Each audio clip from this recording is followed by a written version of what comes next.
रीनीट 2026 में जो question chemical kinetics से पूछा है, इसी से मिलता जुलता क्वेश्चन आपको नीट 2026 मई में जब हुआ था तब भी पूछा था। अभी हम इसकी बात कर रहे हैं जो जून में जो एग्जाम हुई है उसमें पूछा है। यहां हमको अरेनियस इक्वेशन पता होना बहुत जरूरी है और उसका फॉर्मूला आपको याद आ रहा होगा, जो होता है क्या, ln k is equal to ln a, और साथ में हम लिखते हैं ln, अगर मैं लिख दूं तो साथ में e to the power minus E A upon R T, ऐसा आ जाना चाहिए। लेकिन आप जानते हैं कि जब ये ln e की वैल्यू के कोई भी पावर हो वो सामने आ जाती है, तो मैं यहां इसको लिख सकता हूं ln k is equal to ln a, और साथ में लिख सकता हूं minus E A upon R, और इसको मैं लिख सकता हूं 1 अपॉन टी। जब आपको बोला जाए कि ln k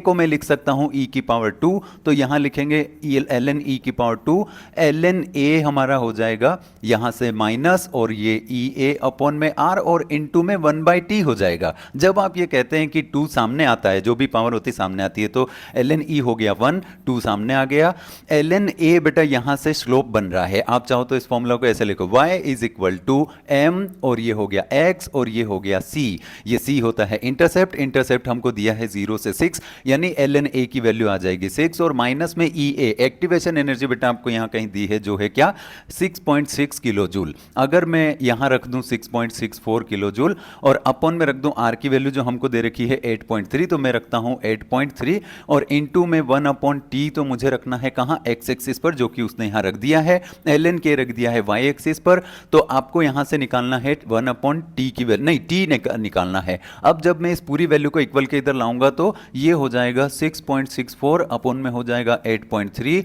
और इनटू में 1 अपॉन टी में रख देता हूं, और इक्वल टू में रख दूंगा मैं 6 माइनस 2, क्योंकि टी उधर जाएगा तो माइनस हो जाएगा, तो 4 बचा। अब आप कहते हैं कि मैं अगर इस 8.3 को उधर लेके जाऊंगा तो ये होगा 6.64